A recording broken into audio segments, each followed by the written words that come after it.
조합제 TV 시청자 여러분 안녕하십니까? 8월 12일 오후 5시 반입니다. 시간을 거꾸로 돌려가지고 73년 전으로 돌리면 1948년 8월 12일이 됩니다. 그때 한반도에는 무슨 일이 일어나고 있었느냐? 바로 소련군이 8월 9일 만주로 쳐내려오면서 일본의 관동군을 격파하고 바로 73년 전 오늘 소련 해병대가 한북 웅기와 나진항을 장악합니다. 이렇게 해서 마지막 전쟁이 태평양 전쟁의 마지막이 한반도로 넘어오는 순간이었습니다. 이제 건국 70주년을 3일 앞두고 있는 이 마당에 38도선이 어떻게 그어졌느냐에 대해서 제가 설명을 좀 드리려고 합니다. 많은 사람들이 38선 하면은 그거 미국과 소련이 우리의 의사와 관계없이 그은 것이지, 그것이 재앙이지 하면서 분단과 직결시킵니다. 38도선을 그은 것과 분단이 관계없는 것은 아니지만 직결되는 것은 아닙니다. 38도선을 그었기 때문에 분단이 의무적으로 자동적으로 일어난 것은 아닌 것입니다. 그리고 38도선을 우리가 확보한 것은 그나마 다행이었다. 그나마 행운이었다. 어떻게 보면 재앙으로 위장한 행운이었다. 이렇게 생각할 면이 있다는 것을 말씀드리면서 오늘날 한국인의 한민족의 삶에 결정적 영향을 끼치는 이 38도선 이야기를 지금부터 조갑제의 세계사 산책 코너로 이야기를 해드리겠습니다. 시작은 1945년 2월로 올라갑니다. 당시 얄타에서 흑해 연안의 얄타에서 스탈린, 처칠, 루스벨트가 만나가지고 2차 세계대전 후의 세계 질서를 논의를 합니다. 여기서 한반도 문제가 의제에 오르는데 그렇게 심각하게 다뤄지지가 않습니다. 그때 한반도에 대해서는 사실상 전략적으로는 별 관심이 없는 때였습니다. 다만 루스벨트는 일본과 싸우는데 태평양 전쟁에서 너무나 많은 희생을 겪고 있으니까 스탈린에게 참전해달라고 합니다. 스탈린에게.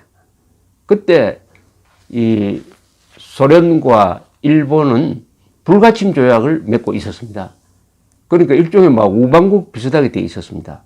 이때 김일성이는 소련군 장교로서 하바롭스크 근방에 있었습니다.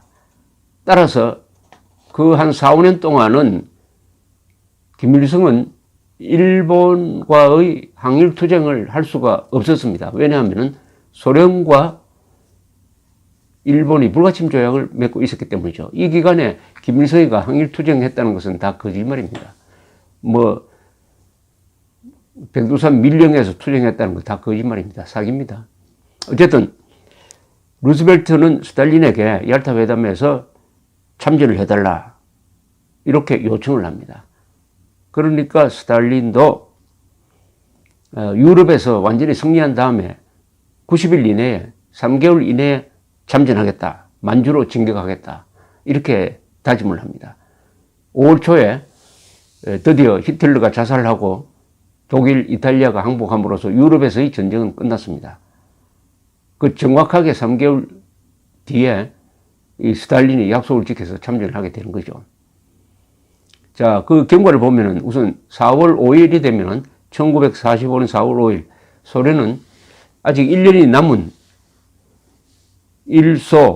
소련 일본 불가침 조약을 연장하지 않겠다고 일본에 통보합니다. 스탈린은 이때부터 이제 작전 계획을 세웁니다. 바실리에프스키를 극동군 사령관으로 임명해가지고 6월 27일에 작전 계획을 완성합니다. 만주, 요동반도를 주된 목표로 하고 북한의 함북, 라진, 운기, 청진을 점령하기로 합니다. 한국에서는 일본 등 반소 세력을 배제하고 미국 등과 함께 공동 점령 관리한다는 정도의 구상을 하게 되는데 치밀한 계산은 갖지 않습니다. 우선 관동군을 만주에서 격파하는 데 주안점을 두었습니다. 소련은 이때 김구 이승만에 대해서는 상당히 부정적 인식을 갖고 있었다고 합니다. 1945년 7월 4일 이때는 트루만 프랑클린 루즈벨트 대통령이 갑자기 죽고 부통령이던 트루만 대통령이 미국 대통령이 되어 있을 때였습니다. 1945년 7월 4일 미국 전쟁부의 전략정책단은 일본과 한국을 미국, 소련, 영국, 중국이 분할 점령하는 구상을 했습니다. 구상을 했다는 겁니다. 이게 확정된 게 아닙니다. 7월 10일에는 합동전쟁계획위원회가 미군이 일본과 한국의 남부를 점령하는 계획을 토의하는 정도로 거쳤지 여기에 확정된 계획이 없었습니다. 한국을 어떻게 할 거냐 하는 데 대한 확정된 계획 없이 토의만 하고 있다 이거죠. 자, 이러다가 7월 16일에 1945년 7월 16일에 지금 미국은 뉴멕시코주 로스 알라모스에서 최초의 원자 폭탄 실험이 성공했습니다. 지름 330m의 거대한 구덩이가 파졌습니다. 이때 이것을 지켜본 과학자 오펜하이머는 이제 내가 죽음, 곧 세계의 파괴자가 되었다는 힌두교의 경전 문구를 생각하였다고 합니다. 트루만도 그 보고를 받고 나서 7월 25일자 일기에 이렇게 썼습니다. 우리는 역사상 가장 두려운 폭탄을 갖게 되었다. 7월 17일 독일 포츠담에서 열린 미국, 소련, 영국 정상회담에서 트루먼은 원폭을 이제 가졌으니까 자신감을 갖고 이 회담을 주도합니다. 전례 없이 자신만만한 태도를 보입니다. 영국의 처칠은 뭔가 중요한 사건이 생겼다고 눈치를 챕니다. 그 다음날 7월 18일 아침 점심을 트루먼과 처칠이 같이 하는데 여기서 트루먼은 처칠에게 원자폭탄 시험에 성공했다고 알려줍니다. 이걸로 전쟁을 끝낼 수 있다라고 자신합니다. 트루먼은 이때 원자폭탄을 빨리 투하해가지고 일본의 항복을 받으면은 소련군이 참전할 빌미를 없애는 게 된다. 소련군의 참전을 막으려고 합니다. 그러려면은 빨리 원자폭탄을 써가지고 일본에 항복을 해야 돼요. 그렇게 기대를 합니다. 이때 루즈벨트는 소련군이 참전하기를 학수고대했지만 트루먼은 핵폭탄을 갖게 되니까 이제는 소련군이 참전해가지고 일을 복잡하게 만드는 것을 꺼리게 되는 것입니다. 생각이 달라지게 되는 것이죠. 워싱턴에서는 원자폭탄으로 이제는 일본은 물론 한국도 단독 점령이 가능하다 하는 견해가 이렇게 등장을 합니다. 7월 24일 트루먼은 포츠담에서 스탈린에게 우리가 새로운 무기를 만들었다고 좀 지나가는 것처럼 슬쩍 이야기를 합니다. 스탈린은 잘 사용하기를 바란다라고 시큰둥한 반응을 보였습니다. 그러나 사실은 스탈린은 간첩들을 통해서 자세히 알고 있었습니다. 로스 알라모스 원자폭탄 그 제조 시설에 클라우스 푹스라는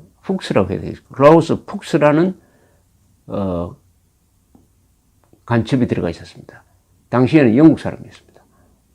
그리고 워싱턴 주재 영국 대사관에 소련 간첩이 있었습니다. 맥클린이라는 간첩이 또 원폭 관계 임무를 담당하고 있었어요. 그때 원폭 개발에 있어서 영국과 미국이 적극적으로 협력하면서 정보를 공유하고 있을 때입니다. 그러니까 두 계통의 정보를 통해서 스탈린은 미국의 원자폭탄 개발 계획을 소상히 알고 있었습니다. 또 기술적 정보까지 빼내고 있었습니다. 스탈린은 트루만의 통보를 받자마자 이 원자폭탄 개발을 지휘하고 있던 비밀 경찰 총수 베리아에게 연락해가지고 빨리 만들라고 독촉을 합니다. 결국 1949년에 만들게 되죠. 그것이 김일성을 앞세워가지고 한국전을 일으키는 하나의 그 중요한 동기가 됩니다. 이 원자폭탄이 한국의 운명을 결정한 겁니다. 사실은. 지금 북한의 원자폭탄이 앞으로 한국의 운명이나 북한의 운명을 어떤 식으로 결정할지 어쨌든 결정지일 겁니다. 1945년 8월 6일 아침에 리틀보이라는 별명을 가진 우라늄 원자폭탄이 히로시마에 투하되었습니다. 약 10만 명이 죽었습니다. 자, 이때 일본이 막 항복을 선언했으면은 소련군이 침략할 명분을 잃게 됩니다. 하지 않았어요. 그러던 사이에 8월 9일 오전 나가사키에 또 패트맨이라는 별명이 있는 플루토늄 원자폭탄이 투하되었습니다. 나가사키는 참 이 불운한 경우입니다. 원래 원자폭탄을 그날 8월 9일 목표는 어디였느냐 하면은 큐슈의 제일 북쪽에 있는 고쿠라 지역이었습니다. 지금 기타 큐슈. 원자폭탄을 실은 B-29가 그 상공을 선회하는데 안개가 끼고 해가지고 제대로 표적을 맞출 수가 없었어요. 그래서 후보 지역으로 설정했던 나가사키에 와가지고 또 원자폭탄을 떨어뜨리려고 선회를 하니까 또 구름이 끼어서 그냥 돌아갈까 하는데 마지막에 구름이 열렸습니다. 그게 원자폭탄을 투하한 거죠. 나가사키에. 이렇게 해서 히로시마, 나가사키에서 수십만 명이 죽고 한국 사람 또한 여기서 수만 명이 죽고 또 수백 명의 미군 포로들도 같이 죽었습니다.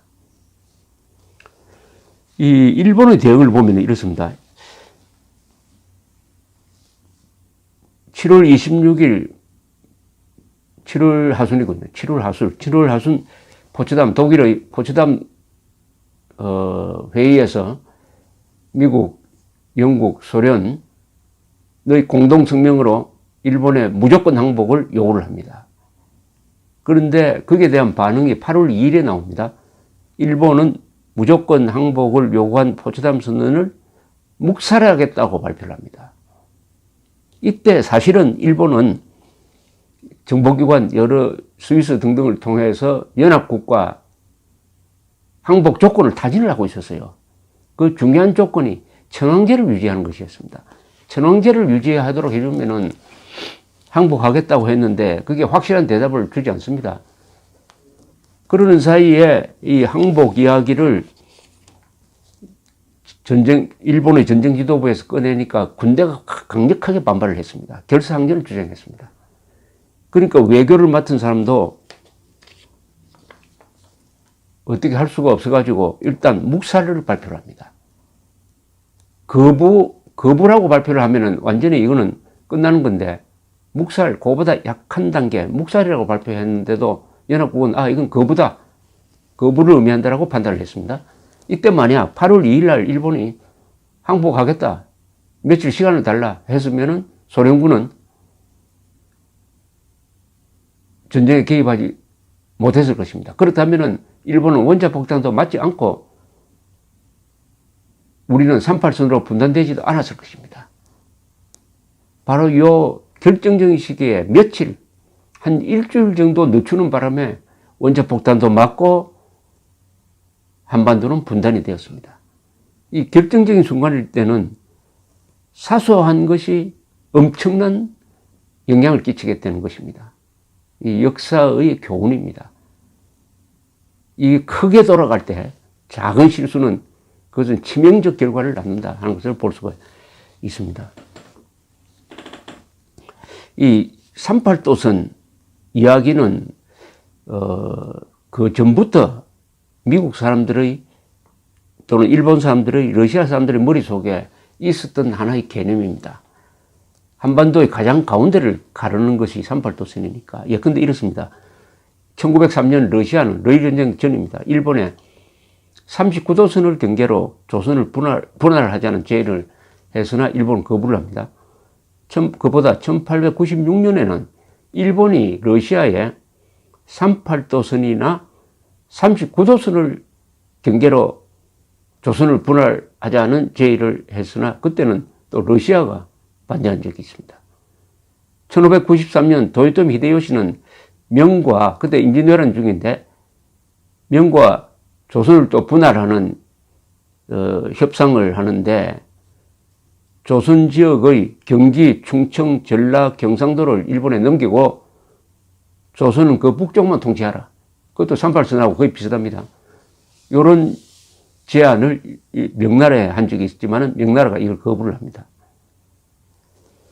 이 포츠담 회담에 미소 군사회담이 따로 있었는데 이때 미국 합참 소속의 전략정책단장 링컨 준장이 배석을 합니다.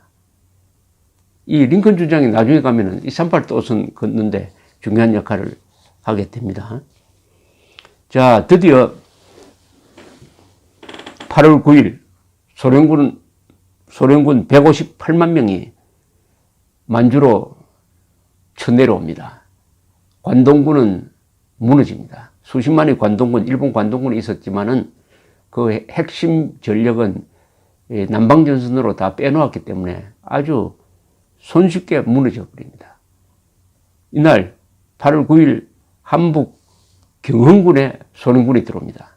그리고 12일에는 소련 해병대가 함북, 운기, 그리고 나진항을 장악합니다. 13일에는 청기를 공격합니다. 그리하여 16일에 점령을 하게 됩니다. 이 두 방의 원자 폭탄을 맞고 소련군이 진격을 개시한 8월 9일 도쿄에서는 천황궁궐의 방공호 안에서 8월 9일과 10일에 걸쳐서 최고 전쟁 지도자 회의가 열립니다. 스즈키 총리는 항복을 하자고 합니다. 그러나 군부는 결사항전을 주장합니다.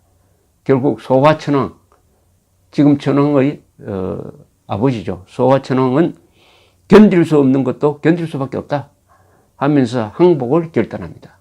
천황이 결국 항복을 결심합니다. 8월 10일입니다.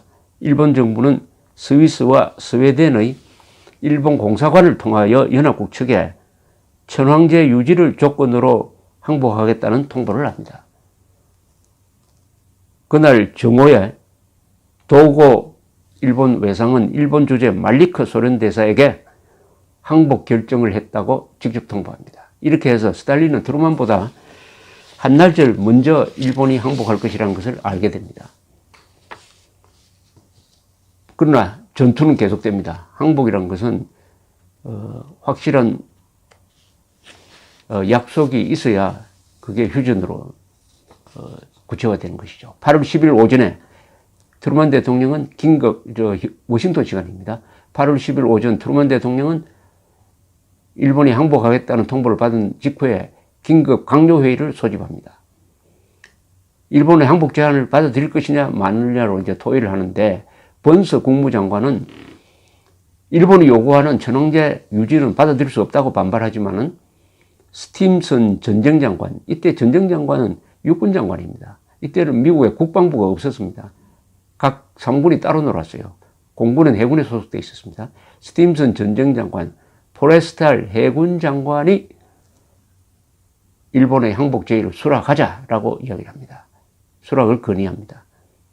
그래서 트루만은 일본의 항복을 수용하기로 결정을 합니다. 이 자리에서 미국이 한국 전역을 점령하여야 한다는 해리만 등의 건의가 있었지만은 트루만은 미군이 전개되는 데는 시간이 걸린다면서 한반도는 분할 점령해야 한다는데 원칙을 세웁니다. 그때 가장 가까이 있었던 미군은 오키나와에 있었어요.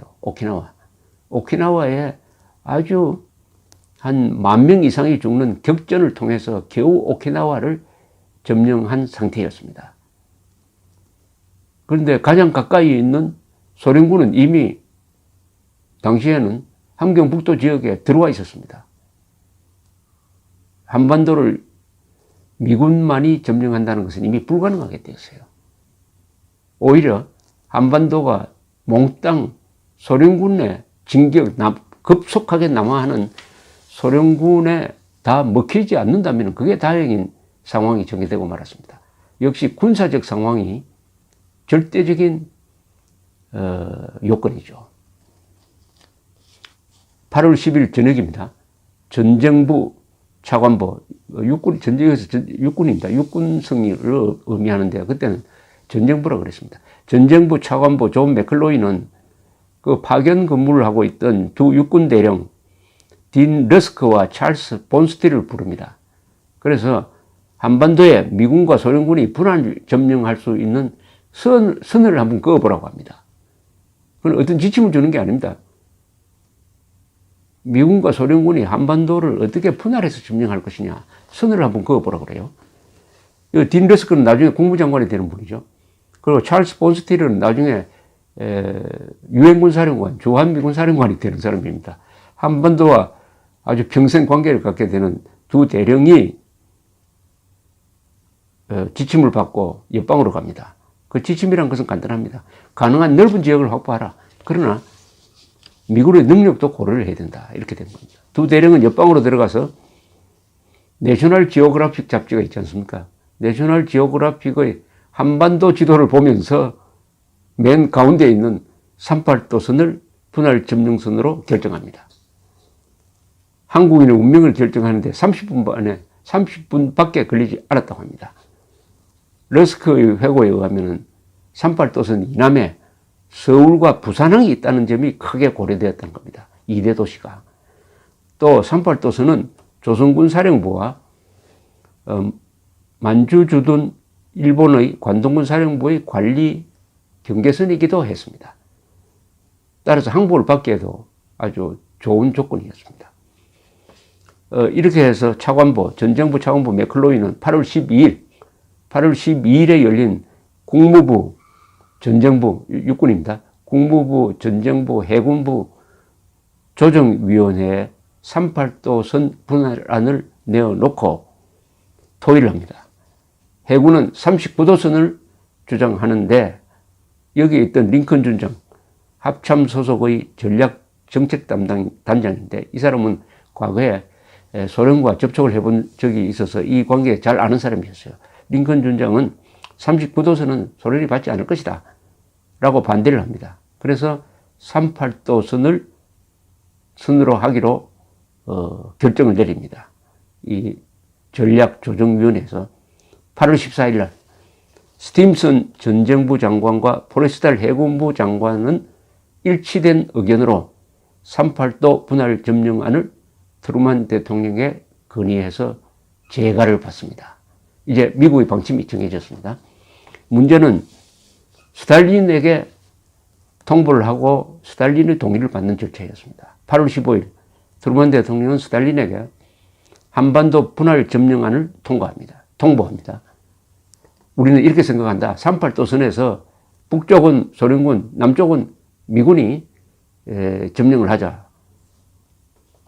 그러면서 오키나와에 주둔하고 있는 미 24군단을 한국으로 보내도록 메가더 사령관에게 미리 지시를 해놓습니다. 스탈린은 8월 16일 바로 다음 날입니다. 미국의 제안을 수락합니다. 이때 워싱턴은 깜짝 놀랍니다. 며칠 더 생각할 줄 알았는데 적극적으로 받아버립니다. 이것은 정말 한국으로서는 행운일 수가 있습니다. 왜냐?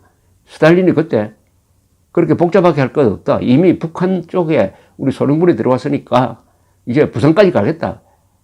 한국은 우리가 점령을 하겠다. 이렇게 미국에 이야기하더라도, 미국 측에 이야기하더라도 미국이 반대할 수가 없었어요. 병력이 근처에 없으니까. 그만큼 또 한반도를 중요하게 생각하지도 않았습니다. 그런데 스탈린이 그걸 받아버렸습니다. 스탈린이 왜 이렇게 받았느냐? 이 스탈린은 38도선 제안을 받으면서 소련군이 지금 사할린 옆에 있는 쿠릴 열도, 사할린, 그리고 홋카이도의 북반부를 점령했으면 좋겠다. 이렇게 카운트 오버를 합니다. 제안을 미국이 하는 거죠. 이렇게 해서 일단 38도선 분할 점령은 이제 합의가 되었습니다. 그럼 왜 이렇게 스탈린이 쉽게 받았느냐 하는 것은 나중에 학자들이 이렇게 추리를 합니다. 그때 스탈린의 주된 관심은 일본을 분할 점령하는 것이다. 즉 일본의 지금 북해도 홋카이도 정도는 분할 점령을 해야 되겠다. 왜냐하면은 러일 전쟁 때 일본에 진 것이 제정 러시아가 무너지는 한 원인이었습니다. 그래서 소련 사람들에게는 이 일본 공포증이 있었어요. 그것을 확실하게 끝내려면은 일본을 분할 점령하는 것이죠. 말하자면 독일을 분할 점령했듯이 그렇게 하려고 하는데, 그러면은 한반도에 대해서는 그만큼 관심이 적었다는 겁니다. 한반도에서는 미국이 하자는 대로 다 받고 그 대신 일본을 분할 점령하도록 하는데 주력하자, 이렇게 전략적 판단을 했다는 것입니다. 그런데 미국은 스탈린이 그토록 원하던 일본 분할 점령 관리를 받아들이지 않습니다. 그때서 스탈린은 생각이 달라집니다. 어떻게 달라지느냐? 바로 1945년 9월 20일 8.15 한 달 후죠. 한반도를 분할해야 되겠다. 38도선을 단순한 분할 점령 정도로 만드는 게 아니라 소련 군사력으로 확보한 북한 지역에 친소 공산 정권을 세워야 되겠다 하는 결정을 합니다. 그리하여 9월 20일 안토노프 육군 참모총장과 스탈린 소련군 최고사령관이 공동명의로 연해주 군관구 및 북조선 주둔 소련군 사령부에 지시를 합니다. 그 지시문은 1993년 2월 26일자 일본 마이니치 신문이 그 전문을 공개를 했습니다. 이 지시의 핵심은 뭐냐?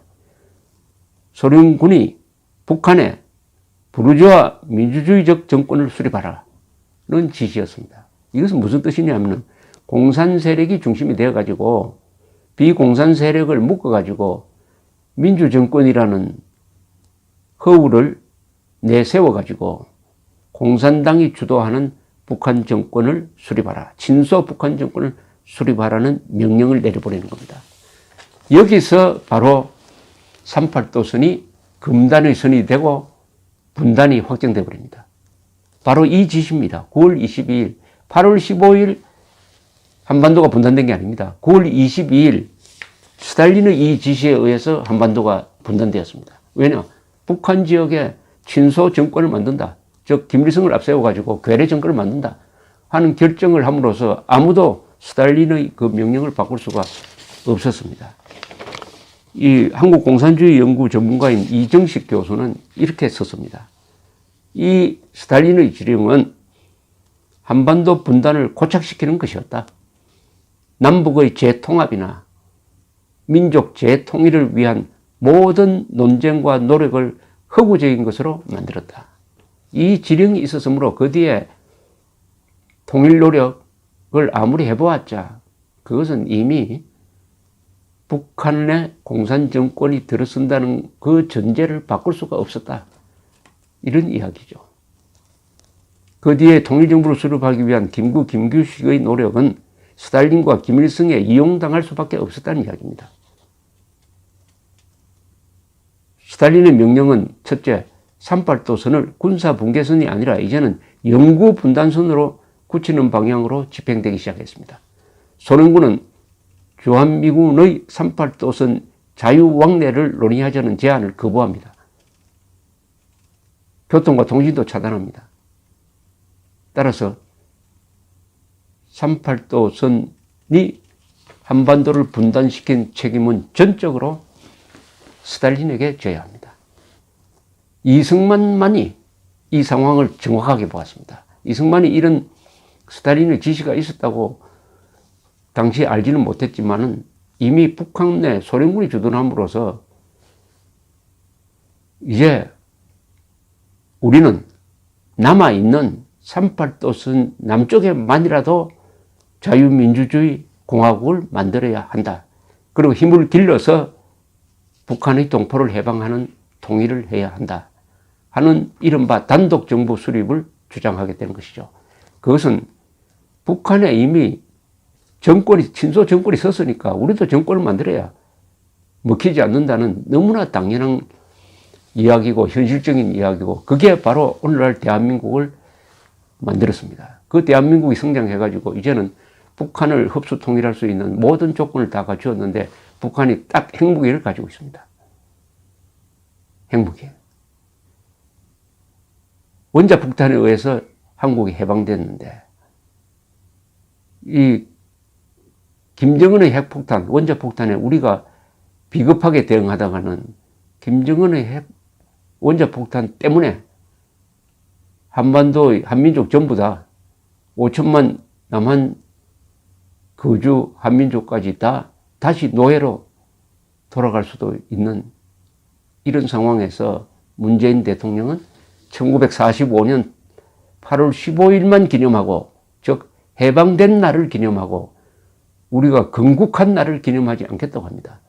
해방된 것은 미국의 결정적인 도움으로 해방된 것입니다. 피동체입니다. 우리는 주도권을 잡지 못했어요. 그러나 48년 8월 15일은 건국한 날입니다. 바로 우리가 주어입니다. 한민족, 한국인이 주어가 돼가지고 건국한 날인데 그것이 더 위대한 날 아닙니까? 그런데 이 성공한 대한민국의 생일을 인정하지 못하겠다. 1948년 8월 15일 건국을 인정하지 못하겠다고 대한민국 대통령이 선언했으면은 대한민국과 문재인 정권은 이혼하겠다는 이야기 아니겠어요? 이혼. 어쨌든 38도선이 만들어진 과정을 이렇게 훑어보면서 우리 한국인이 주도적으로 뭘 할 수 있는 상황이 아니었다는 것을 알 수가 있습니다. 그러나 38도선이 그어진 다음에 이승만의 위대한 영도력에 의해서 그 상황을 최선의 결과를 만드는 방향으로 그 상황을 이용했다, 또는 그 상황에 적응했다는 것을 알 수가 있습니다. 이승만 대통령을 저주하는 사람은 바로 이런 점을 모르게 되니까 조국에 대한 감사하는 마음, 미국에 감사하는 마음, 이승만에 감사하는 마음도 사라지게 되죠. 고마워할 줄 모르는 사람은 반드시 인생이 실패합니다. 감사합니다.